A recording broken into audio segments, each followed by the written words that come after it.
திரு சூர்யா, ஒரு மாநிலத்தின் முதல்வர் ஒரு நிதிக்குழு கூட்டத்தில் கலந்துட்டு நிதியும் வரல, நீதியும் கிடைக்கல, நியாயமும் கிடைக்கல அப்படின்னு பேசக்கூடிய அந்த வார்த்தைகள்ல இருக்கக்கூடிய வலியை புரிந்து கொள்ள முடிகிறது. எப்படி இதை அணுகுறீங்க முதல்வருடைய ஸ்டேட்மெண்ட்டை?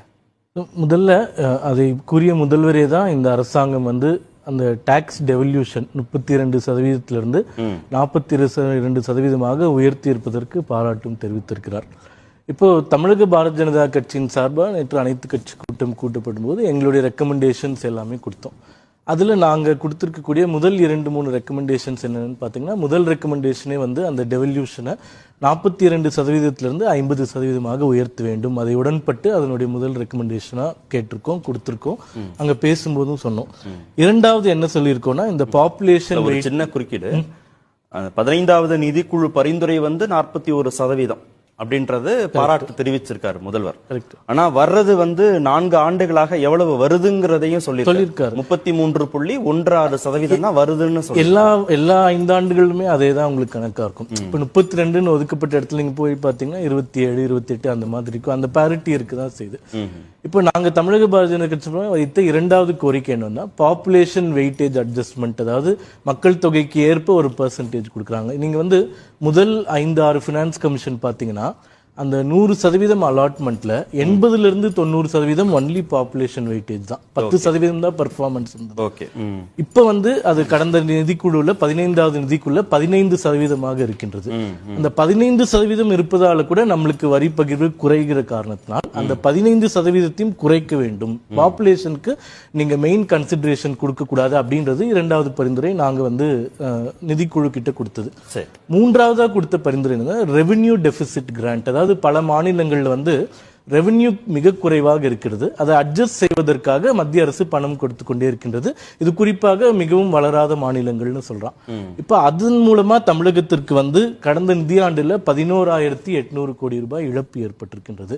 இதை சரி செய்வதற்காக அந்த ரெவென்யூ டெபிசிட் கிராண்ட் கொடுக்கின்ற முறையை மறுபரிசீலனை செய்ய வேண்டும் இப்படின்ற முதல்வரும் வலியுறுத்தியிருக்கார்.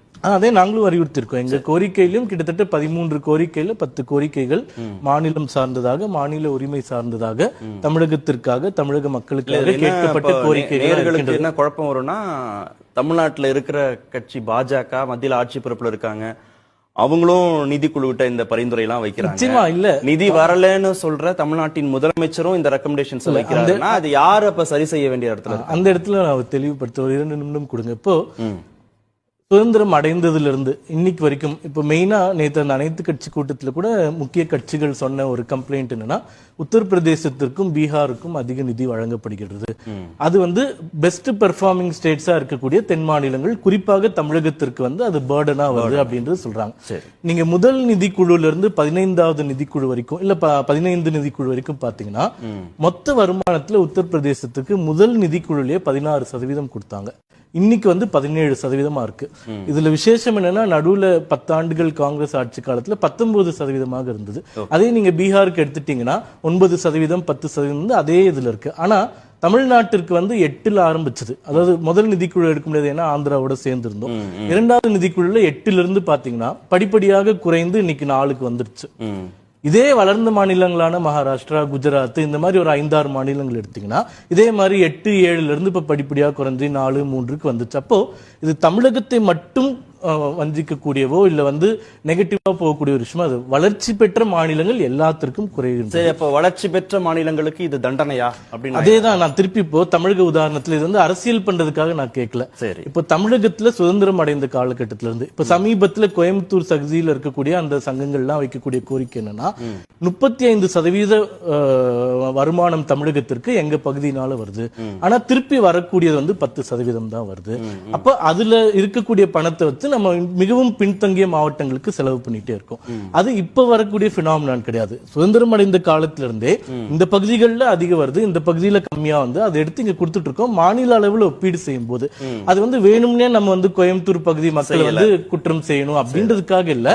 எல்லா இடத்துலயுமே, உலகத்துல எல்லா இடத்தையுமே ஒரு ஈக்குவலைசேஷன் பண்றதுக்கு இந்த விஷயங்கள்லாம் பண்ண வேண்டியது. இப்ப இதுல முதல்வருடைய ஸ்டேட்மெண்ட்ல வஞ்சிக்கப்படுது தமிழ்நாடு அப்படின்னு டோன் தெரியறதாக நீங்க பாக்குறீங்களா? இல்ல இல்ல அவரு வைத்திருக்கக்கூடிய கோரிக்கைகள்ல பல விஷயங்கள் நிச்சயமாக நியாயமாக இருக்கிறது.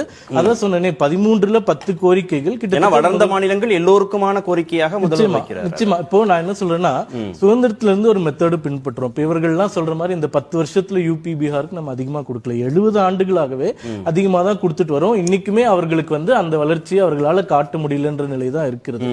இப்போ திடீர்னு அவங்களுக்கு 19% கொடுக்கறத 10 கொடுங்க 8 கொடுங்கன்னா அது பிராக்டிகலி நாட் பாசிபிள். அதனால நம்ம என்ன சொல்றோம்னா டெவல்யூஷனை அதிகப்படுத்துங்க. இப்ப எங்களுக்கு பணம் அதிகமா வேண்டும். தமிழக பாரதிய ஜனதா சார்பாக தமிழகத்திற்கு இப்ப வரக்கூடிய நிதியை விட அதிகமா நிதி வரணும். அது வந்து ஃபர்ஸ்ட் ஸ்டெப்பா நம்ம பார்க்கணும்.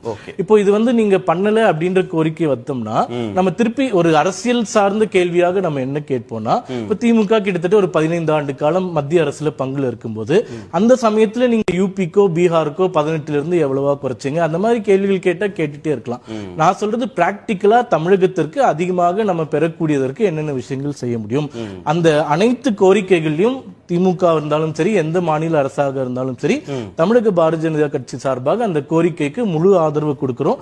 அதை ஒட்டி தான் எங்களுடைய சப்மிஷனும் பினான்ஸ் கமிஷனுக்கு இருந்தது.